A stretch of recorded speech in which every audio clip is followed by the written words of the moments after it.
greetings to one and all. This is Padmashree Anandhan, Research Intern at Chennai Center for China Studies. I welcome you all to the C3S Talk Show, an interview with two or more participants asking pertinent questions to engage in discussion. This talk show will be a series of 6 parts on the Quad based on the issue briefs returned by Mr. Subramanyam Sridharan published in C3S. The main goal of the series is to bring out the outlook of the Quad to benefit experts and scholars. Today's talk will be on the Quad series Part 1. To brief on the topic, the beginning of the Quad was an ad hoc grouping of the United States, Japan, India, and Australia to respond to the devastating tsunami of 2004. The core group created a new network in the face of an emerging challenge, a new type of diplomacy, bringing together the 4 nations to mobilize tsunami aid. Although the group disbanded after the recovery effort, the quadrilateral model became the basis for addressing issues of regional concern. Later, in 2007, the dialogue among the 4 democratic nations to form an association along with a joint naval exercise Malabar, which were the initial steps towards building a new alliance. Post-2015, Chinese coercion further crystallized the alignment of interests underpinning the Quad. In 2020, the first Quad Plus meeting took place to discuss the spread of the COVID-19 virus, which was hosted by the US Deputy Secretary of State, followed by the recent summit, where the members issued a joint statement for the first time. As the geopolitical traction from China is turning belligerent in the region and the alliance is becoming stronger, the evolution of the Quad is still in progress. With this as a background, I would like to introduce our speaker for today's talk show, Mr. Subramanyam Sridharan. Mr. Subramanyam Sridharan, a computer scientist and a member of C3S, and his areas of expertise include China, Pakistan, and Afghanistan. Thank you so much for accepting our invitation to do the talk show, sir. Without further ado, let's move into the talk today.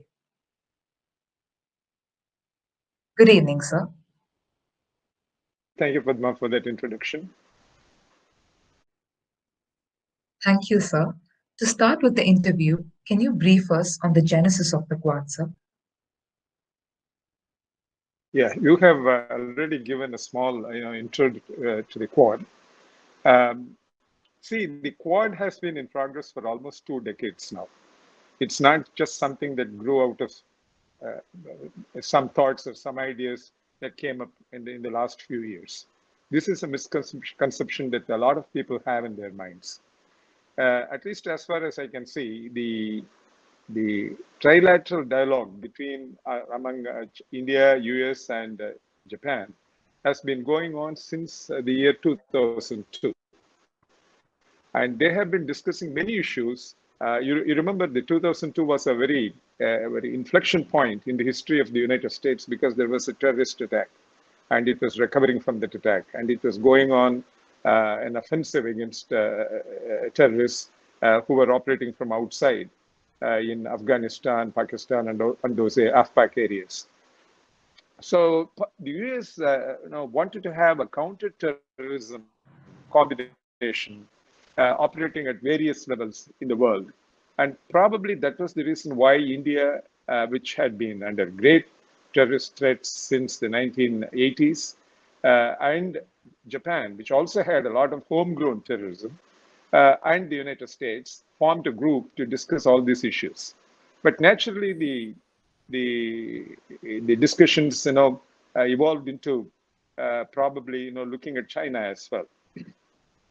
Then what really happened was that sometime in 2014, precisely on December 24, 2004, there was a tsunami which hit many parts of India, Indonesia, Sri Lanka, Maldives, Seychelles, and so many of these countries, many South Asian and Southeast Asian countries. And that was when the capabilities of the Indian Navy were appreciated by many of these countries. India, in spite of being hit very hard by the tsunami herself, the Indian Navy went to be the first providers of help to Indonesia and in Sri Lanka, Aceh province in Indonesia, and also the eastern and the northern provinces of Sri Lanka, and also went to Maldives and Seychelles later on. So these were the sea lift capabilities of the Indian Navy that were well appreciated at that point of time, and the US, which was operating what is called the CSF, or a combined support force out of Thailand, was so impressed that it invited India to be part of the CSF group for providing that kind of humanitarian assistance and disaster recovery, what we call as HANDR, kind of support in this area or in this region.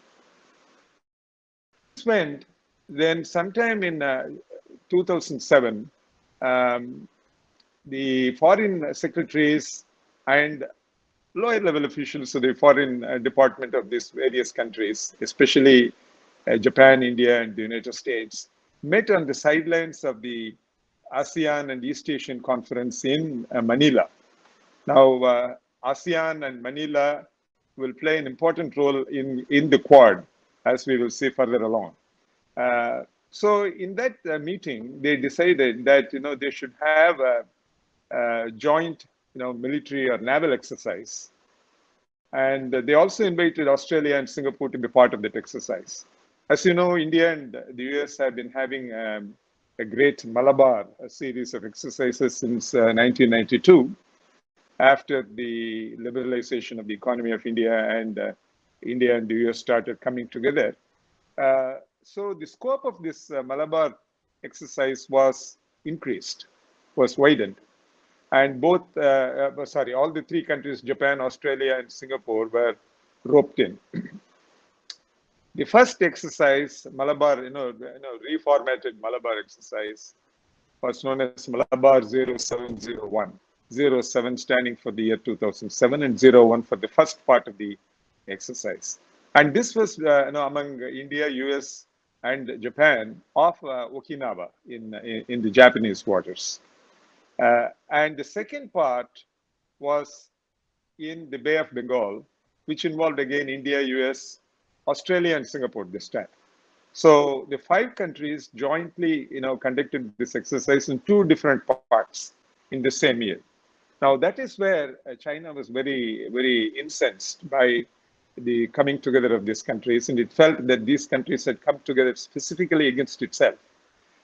So it sent demarches, what we know as what we call as demarches, to all these individual countries, and asked them to reply to the note saying why they were doing this exercise, what was it against, and what was the objective, and all kinds of these questions were asked by China. Australia was building up a great trade relationship with China at that point of time, and left-leaning Australian Prime Minister had become the Prime Minister at the time, Kevin Rudd, and he was rattled by these questions from China, and he decided to opt out of the Malabar exercise. And that was a big setback to the nascent development of this alliance or grouping, or whatever we want to call it as.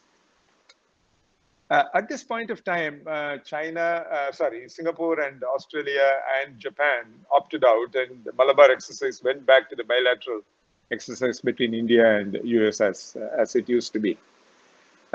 So in a few months later, the Japanese Prime Minister, who had taken the Prime Ministership for the first time at the point of time, which was Shinzo Abe. Shinzo Abe came to India in 2007, and he was given the rare honor of addressing the joint parliament of the Indian Parliament. And he spoke on a topic which he very aptly titled as the confluence of the seas. What he meant was the confluence of the Pacific Ocean and the Indian Ocean. And he has been a very consistent supporter of this idea for a very long time. And to him, I would say, goes the credit of forming the Quad. A significant portion of the credit should go to Shinzo Abe. Anyway, he came and gave the talk in the Indian Parliament. It was very well received. And there was a great thumping of desks by almost everyone cutting across party lines. The title of the talk, Confluence of the Seas, is also a very apt title. It was borrowed, not many people know this, it was borrowed from a book written by Dara Shikoh. Now, Dara Shikoh was a prince, heir apparent of the Mughal emperor, and he was supposed to have taken over, but he was his position was usurped by Aurangzeb, who killed him, and Aurangzeb became the emperor of the Mughal Empire at that point of time. Anyway, Dara Shikoh was a man who was involved in religious tolerance and those kinds of issues. And so he had written a book, Confluence of the Seas. But the two seas he meant were Sufic Islam and Hinduism. So these were the seas. What he meant as seas were these two religions, or these two sects of the religions, whatever. So Shinzo Abe, took this title as the title for his speech. So it shows to a great extent the kind of historical sensitivity that that is behind the Quad. So after this 2007 talk, the most significant thing that happened was the visit by Mrs. Hillary Clinton to Chennai. And Mrs. Hillary Clinton was at the time the Secretary of State, and she visited Chennai, and she gave a talk at the Koturpuram Anna Centenary Library, which is a very well-attended talk. And for the first time, we have seen a foreign dignitary come and present a very important talk in Chennai. Usually it will be in Delhi. It was a very well-attended talk, and in that talk, she said that India should take leadership position in this area. Which is the confluence of Pacific Ocean and the Indian Ocean. And she said, along with the United States, India should take a leadership position and stewardship position, and work for the development and the well-being of this region. Now, the very next day, the Ministry of External Affairs gave an explanation, said that Mrs. Hillary Clinton was alluding to Pacific Ocean, South China Sea, Malacca Straits, Bay of Bengal, Indian Ocean, and the Arabian Sea. So people who have very closely followed the Quad would have immediately recognized two things. One, the Indian and the American thought processes were converging. And secondly, India had willy-nilly extended its area of interest all the way from East African shores to the Pacific Ocean. This happened in 2011. And even today, people are saying our area of interest is only Malacca Straits and the Arabian Sea and the Bay of Bengal, which is not the case. India decided to extend its scope of interest a long time back, 10 years back. And then another important thing happened immediately a few months within that. And that was the annual Australia-US strategic talks. They conduct a strategic talk every year, and which is called AusMin. And in the AusMin talks, a joint communique was issued in which both Australia and US acknowledged that India should be a natural leader in this region, and they welcomed it, and they wanted India to again take leadership positions in this area. So in 2011, you will see a convergence of ideas coming from Japan, India, US, and even Australia at that point of time. And in the meanwhile, Shinzo Abe was also writing a book toward a beautiful nation. It was titled Towards a Beautiful Nation. And that book also, he wrote extensively about Japan and India coming together and creating a space for the upcoming century, the 21st century. So all these things were happening, and Shinzo Abe had lost, or he probably, because of his illness, he withdrew from the prime ministership. And again, he came back to power in 2012. Now, Shinzo Abe belonged to belongs to the LDP, the Liberal Democratic Party of Japan, and he comes from a lineage which has seen prime ministers and ministers ruling Japan from his family. And his grandfather was an important minister during the war times. So he comes from a very distinguished lineage, and he is a very nationalistic person, as all are the the LDP prime ministers have been. So in 2012, he again came back to power, and in 2012, on the very day he took over position as the prime minister of Japan, he wrote an article on that very day. And in that article, he coined this term, democratic security diamond, Asia's democratic security diamond. And by this term, he referred to the four nations, the United States, India, Japan, and Australia.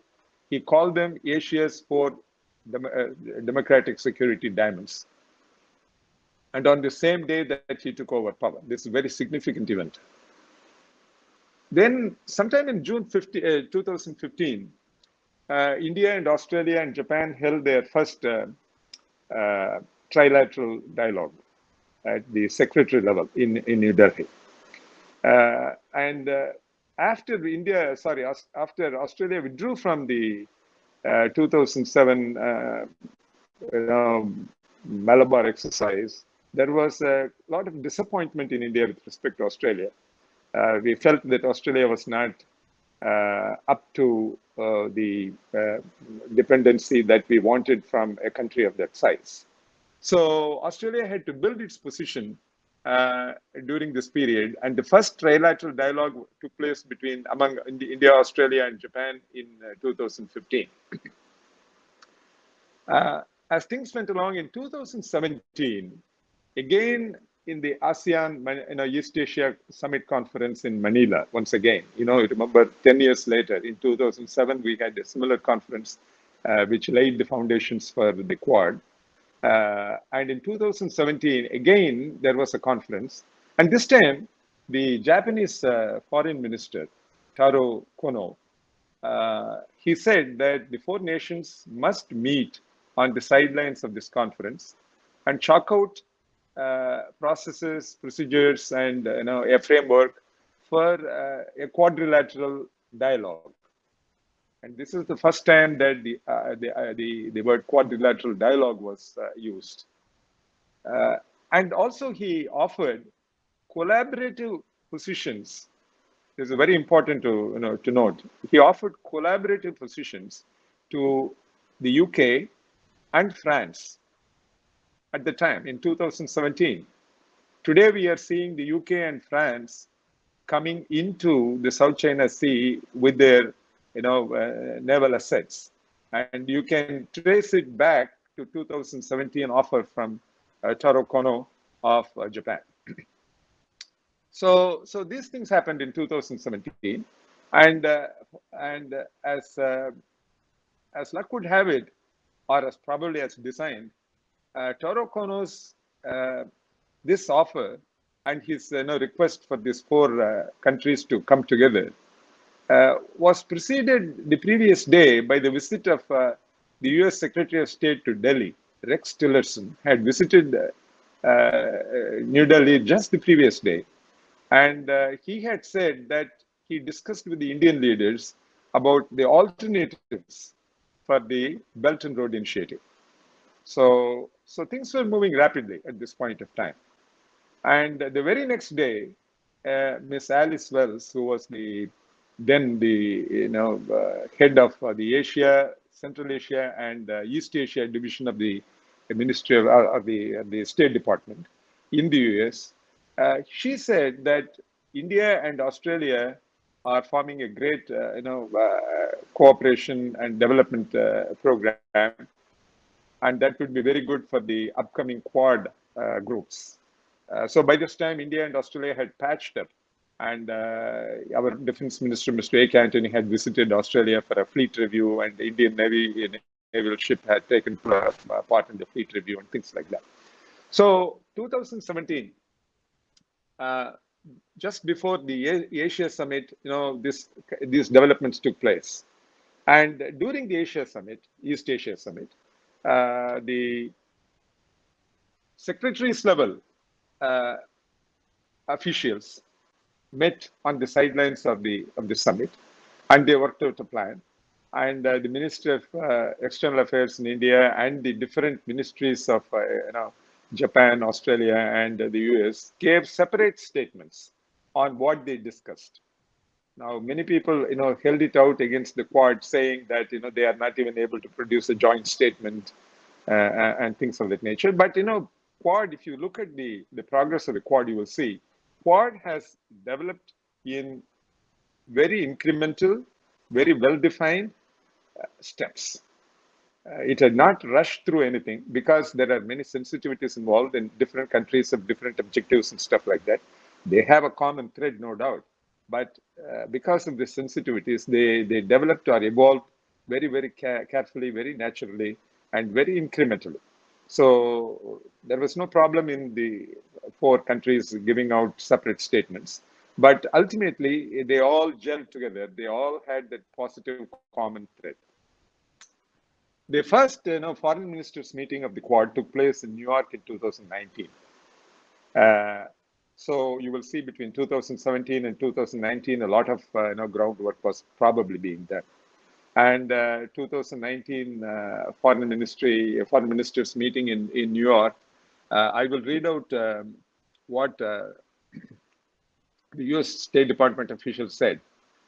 He said, "We met to discuss collective efforts in our shared commitments and close cooperation on counterterrorism, mentoring, assistance in disaster relief, airtime security, cooperation, development, finance, cybersecurity efforts.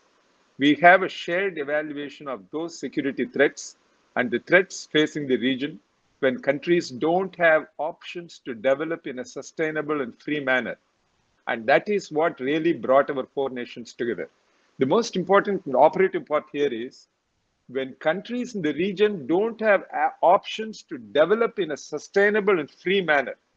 And this clearly shows that the smaller nations, littoral nations of South China Sea area, are unable to resist the hegemon, China. So we are coming together to help them. This is exactly what was meant in that statement given out by the U.S. Department of U.S. Department. The idea of Quad got a permanent structure and possibly a framework on March 12, 2021, when the four leaders met virtually, right?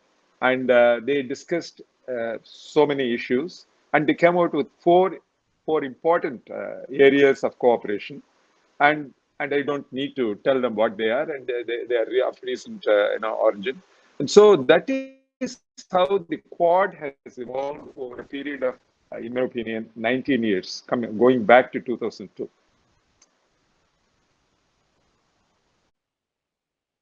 Thank you, sir, for that comprehensive 19-year timeline of the Quad. We can observe how the factors of terrorism, capabilities of Indian Navy, combined support force of the US brought Japan, US, and India together. The significance of ASEAN and Manila holds in future, and the importance of the statement by Japanese Prime Minister on the confluence of seas. In accordance to the statement, the littoral nations in the South China Sea area are not able to function in a sustainable and free manner, which is why they cannot resist China. And as you rightly said, this was the need for the formation of the Quad. So, how did the relations vary between the Quad countries and China in the post-colonial period, sir? There was nothing called a Quad in the immediate post-colonial period. The Quad is a very recent development, okay? But, we will discuss about the individual relationships among these various countries and with China. Now, of course, I don't need to tell you anything about how India's relationship was. All the relationships were fraught with China. China was a very isolated country, And none of these four countries had a real good relationship with China. They were all fraught. Just one or two examples. Of course, I don't need to tell you about what happened in 1959 or 1962. These are all well known, so we will skip those parts. We will come back to something else that are not very widely discussed about India-China relationship. After a kind of semblance of normalcy was restored between India and China, in 1979, the then Foreign Minister Atal Bihari Vajpayee visited China to re-establish the relationship that had been suspended since 1962. And that was when he was on the Chinese soil that China decided to attack Vietnam. And China openly announced that it was trying to teach a lesson to Vietnam. Now, trying to teach a lesson is a phrase that was used against India also in 1962. So it put Atal Bihari Vajpayee in great embarrassment, and he cut short his visit and he came back to India. And again, in 1986, after the border settlement group had been formed between the two countries, India and China, in 1986, when they were meeting for the seventh time to settle the border rows dispute, just before the border settlement meeting was about to start, China invaded in Sumdorong Chu. The Sumdorong Chu incident happened. So again, there was great acrimony in the meeting, and the meeting had to be abandoned, and things of that sort took place. Then again in 1992, when India's first head of state visit took place, the then President R. Venkatraman visited China. That was the first head of state visit by India to China. When he was on the Chinese soil, the Chinese detonated a megaton nuclear weapon. So all these things, created a very bad environment for India. And we have seen that when Xi Jinping came, when Li Keqiang came here, there were all border rows. Chumar was intruded. Depsang Valley was intruded, and all these things happened. So there is a pattern to this Chinese, dealing with India. Anyway, so we can understand that India-China relationship has been very fraught. China-US relationship had been even more fraught, right? China usurped power, or the PRC usurped power from Kuomintang in 1949. And Kuomintang was helped between 1945 and 49 by the United States, through the northeast part of India to fight the communists. And in spite of that, the Kuomintang were driven away to Taiwan. So US, which was in the forefront of preventing the spread of communism, was naturally, dissatisfied with PRC and with China. So it broke off relationship. And then there was the Korean War, and China invaded invaded Korea, and Korea and the Allies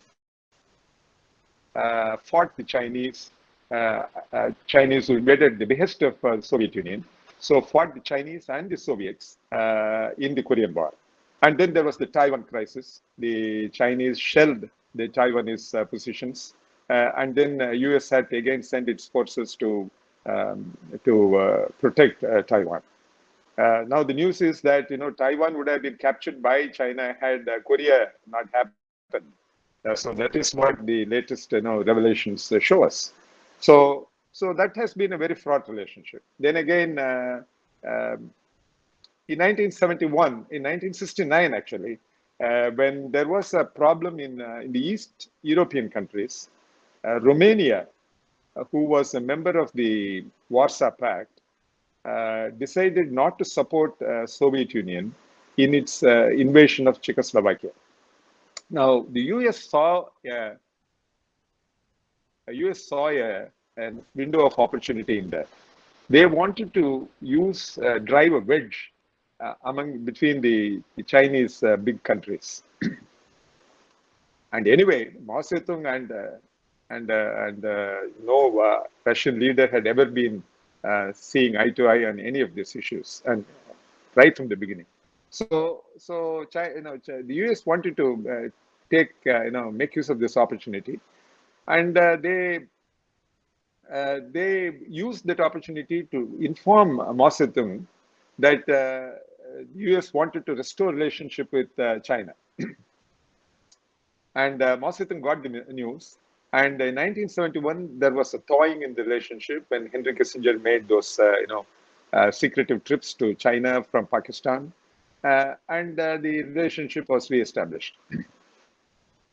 But even after the relationship was reestablished in 1972, it took another 7 years for the US to establish an ambassadorial level of relationship with China.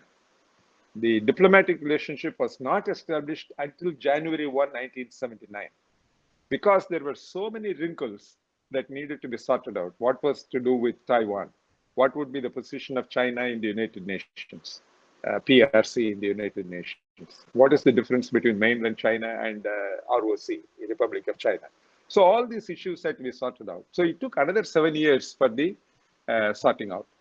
Now we have to see that once these issues were sorted out, the United States went out of its way to help China in international relationships or in international fora and everything. And what is a great concern to India was, at that point of time, a democratic India was still on what is called the denied parties list, DPL. The United States used to maintain what is called the denied parties list, or a DPL. That DPL didn't allow US to export any even moderately high-tech equipment to India. And that list was maintained until about 2002. But China was left off the hook in 1979. And China could import anything. India could not until 2002. So this is international geopolitics, where you were being a democratic country, you were being a dharmic country. All those things don't really matter. This is international relationship at its best. So we have to be aware of that. Vasudhaiva Kutumbakam doesn't work everywhere and every time. It doesn't help. So we have to be aware. So anyway, Japan, which was also having a fraught relationship with China, and the Japan-China problems go back to 2000 years. We will discuss this more greatly in part 3. Go back to 2000 years. They have the enduring hostility, the longest period of enduring hostility ever in human history is between China and Japan. So Japan was also forced by the United States to mend its relationship with China, as the US has done. Of course, Japan was currently is still under the US umbrella of protection. So China was beginning to have good relationships with both US and Japan at the same time. So it was the combination of the United States and Japan that really brought up China to the level that they are in today. Of course, we don't take any credit off the Chinese, the hardworking Chinese. They are very intelligent people. They are hardworking. They seek knowledge, and all those things. They seek knowledge to the extent that they want to steal the IP of other countries also. So to that extent they go. So, but still, we appreciate all those good qualities in them. But in spite of that, it was these two countries, which made China come to this level that they are in today. In terms of Australia was again like another Japan as far as the United States relationship is concerned. So Australia also, which had no particular animosity or fraught relationship with China before, also began to improve its relationships with China, and the only country that was still having problem was India, and the Indian relationship also began to improve in the 80s.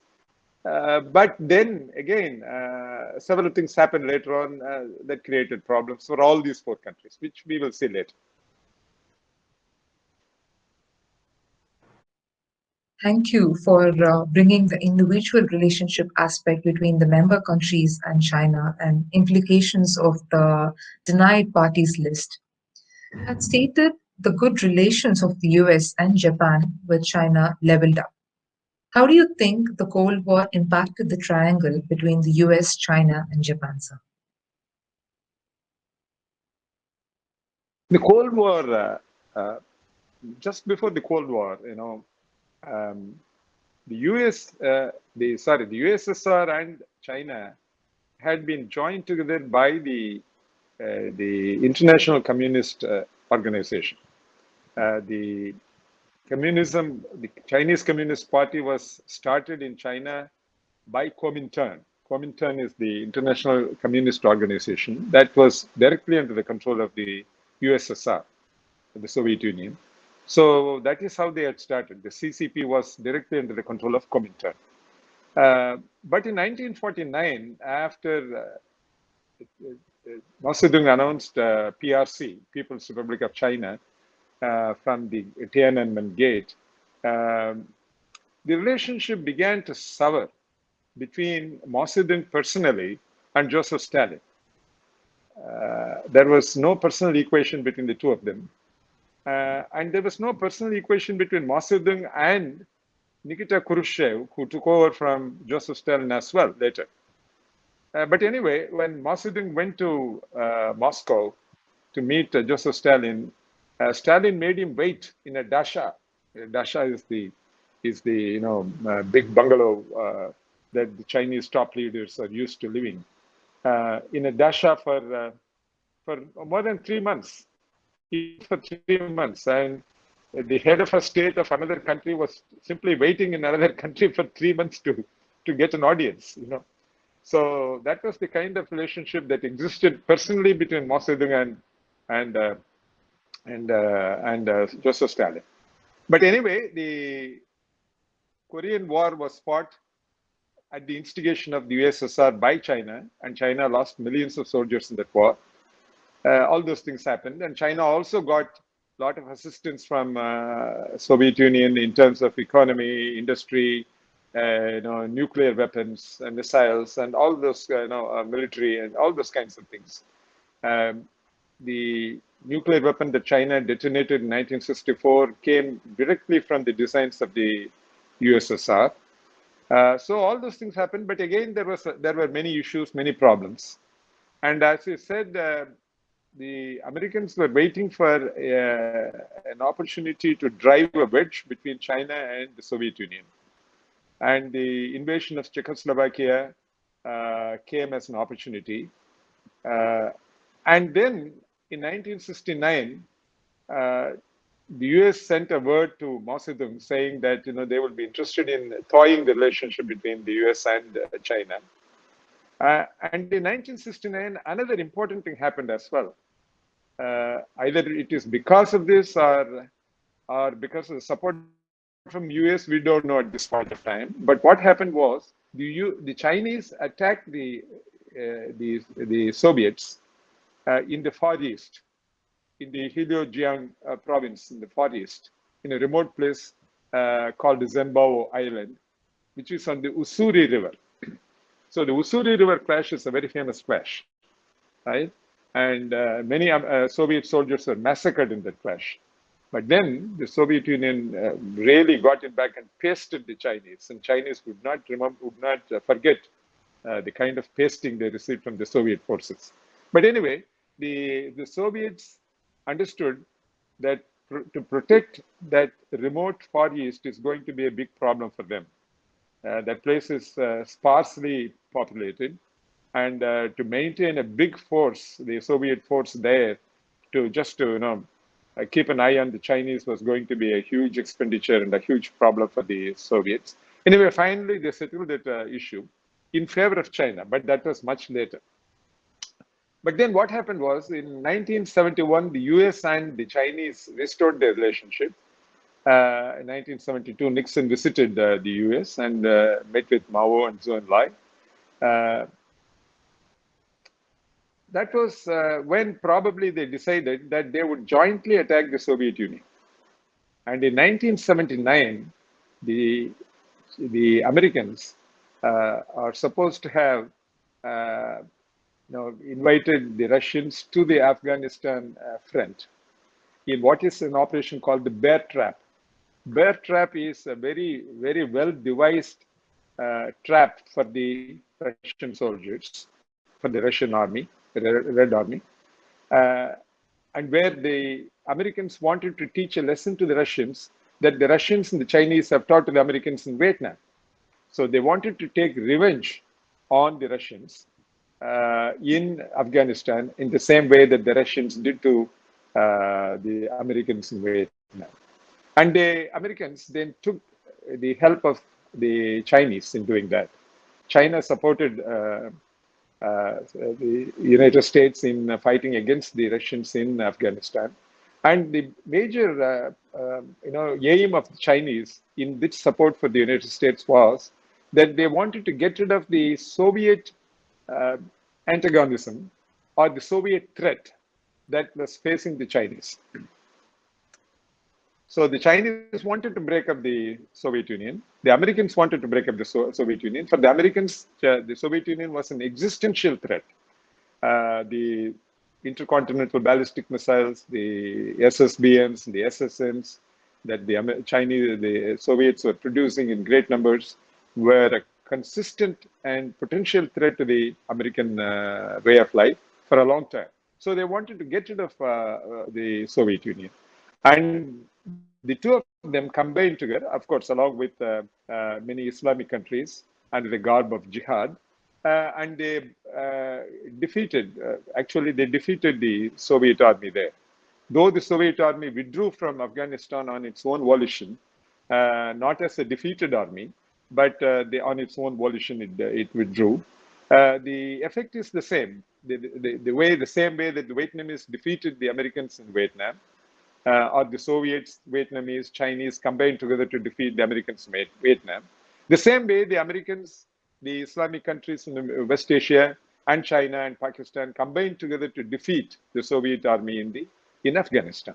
So that is what happened in 1979. In 1989, they withdrew from Afghanistan at that point of time. And the Soviet Union disappeared from the scene within a few years. Gorbachev came to power, and the Soviet economy, which was never a strong economy, could not sustain the massive arms industry. And in order to restructure the economy, Gorbachev had to introduce what is called the glasnost, which is openness, and the perestroika. Perestroika is the restructuring of the economy, the political economy, the real economy, and all those things. So finally, all of them led to the dismemberment of the Soviet Union. The star nations separated. The East Asian communist countries broke away.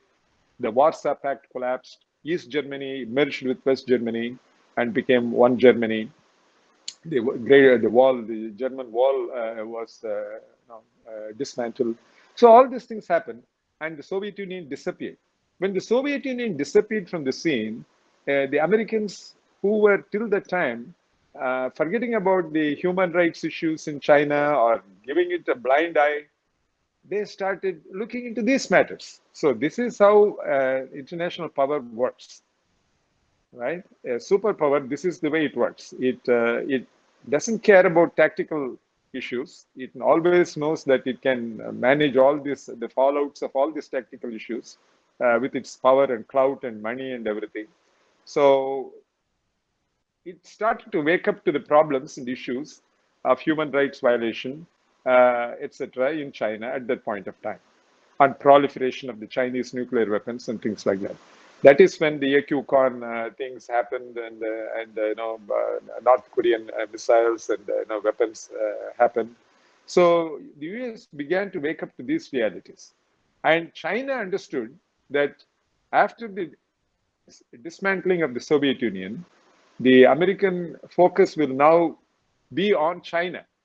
So China also, in its own turn, began to modernize its PLA, the Army, the Navy, and the Air Force, And the 1991 the wars in Operation Desert Storm and those things that took place in West Asia at the point of time, 89 91, the Chinese learned a very big lesson by looking at the methods employed by the American forces. So based on those, they found out that they had a huge gap with the Americans, and then they began to fill those gaps. And this is how the Cold War at that point of time, played its part among these three nations. China, Japan was an outlier anyway. Japan was always been under the protection of the US after the Second World War and the bombing of Hiroshima and Nagasaki. And the ninth schedule of the Constitution of Japan was Japan was prohibited from having any offensive military power, and that constitution was drafted by the Americans. So Japan could not have any power, and Japan was assured by the US that it will protect its territorial integrity and freedom. So that was how it was. So Japan was never a big player in this equation, but among the Soviet Union, US, and China, this is how the developments took place.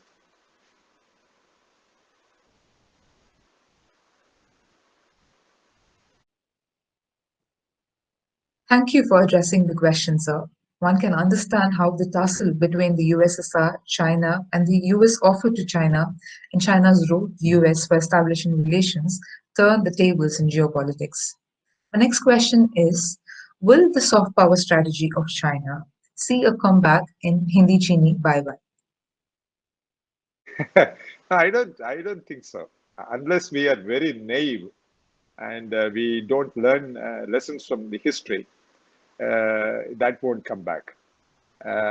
Even there is a particular viewpoint that Hindi Chini bye bye itself was not a very naive approach by India, and it was also realpolitik that was played at that point of time. We wanted to buy time. We wanted to avoid any war or skirmishes and things like that, because we were fighting a war with Pakistan in 47, 48, and the borders were unsettled on the Western Front. So we didn't want to have another issue on the Eastern Front. So there is a thinking that was also realpolitik played by India, and it was not a very naive attitude towards China. But having said that, we have to really understand the geostrategic approach of China towards India or towards the whole world. Their geostrategic approach is very, very all-encompassing, in multiple fronts. They don't want to rule. They not only want to rule the whole world, but they also want to, use every means, every opportunity available to them to do so. So we cannot be blind to all these developments, and we have to be very careful, and we have to distrust China at every instance, and China has to prove its friendship to us at every point of time, and that is how the only way that we can improve relationship. But given the way things have moved, I don't think that Hindi Chini bye bye will ever come back to haunt us.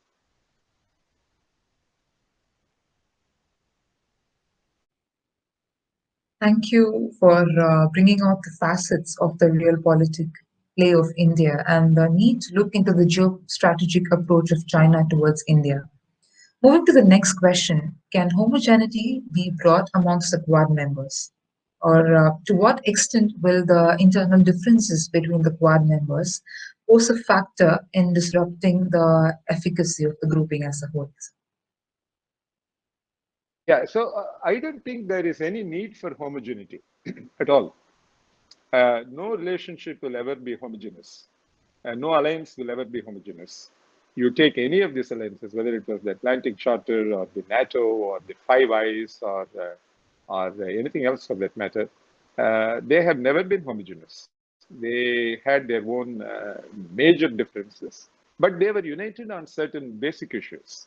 And that is how they proceeded with, and they were very clear about, how to approach the issue and what to do after the issue is resolved or after the issue is not resolved.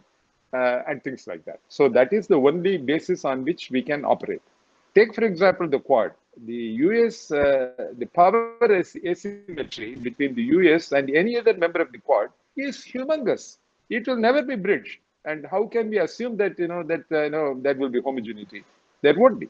US will probably go on and do, like, for example, the FONOPS operation it did off Lakshadweep Islands a few weeks back, right? Now, the US didn't need to have to do that, but they did that. They have their own compulsions and needs to do that, and that's what they are claiming.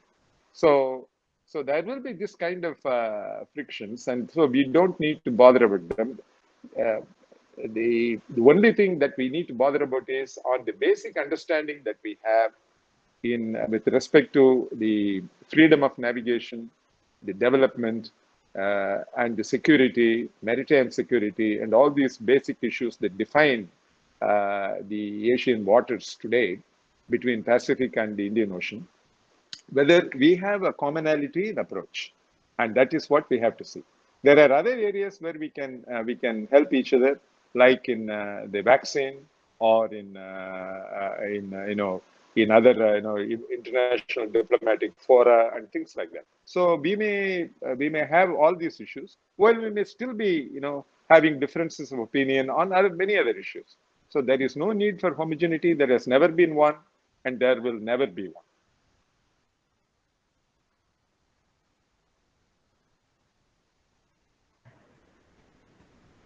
Thank you for bringing out the common issues that needs the focus for cooperation, sir. And to the last question of the talk show, can Tibet become the battleground between the Quad and China? Tibet, I don't know. Really, it's a very difficult question to answer, but I don't think Tibet will become a battleground between Quad and China, because the Quad is essentially, at this point of time, it can develop into something else later, but at this point of time, it is essentially a maritime, grouping. They are interested in the maritime security and issues related to that. So land borders are not at this point of time a concern for the members of the Quad. For example, in Ladakh, we had this issue recently. And the one way that Quad has helped India is by the US sending us some high altitude equipment, clothing, or very high resolution imagery about the Ladakh border. That helped us in occupying those heights and things like that. So there can be that kind of cooperation among the Quad members, but beyond that, Quad will never put its boots on the ground in these places, either in Xinjiang or in Ladakh or in Tibet or in Arunachal Pradesh, for and on behalf of any country. So I think that can be ruled out.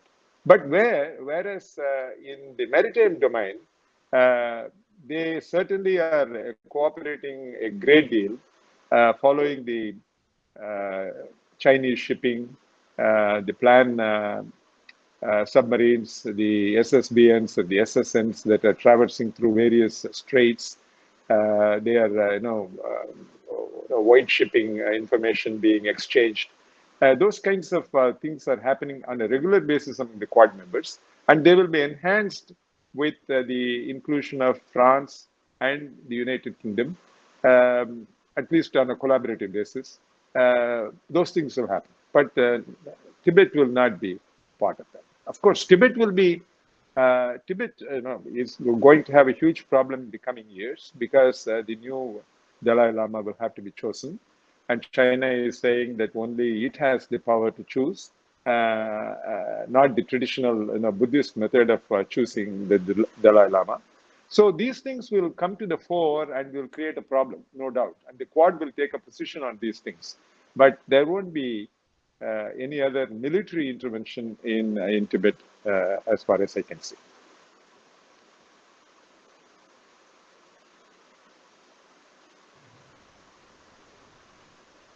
Thank you very much, sir. Thank you for answering all our questions, right from the genesis of the Quad, the turning points in the Cold War, and the significance of international geopolitics. We have certainly learned a lot from your insights and look forward for the next talk show of the Quad series, sir. Thank you very much. Thank you, Padma. Thank you for asking me this wonderful questions, well framed, and to the context as well. And hope to see you more in these coming, talk shows. Thank you.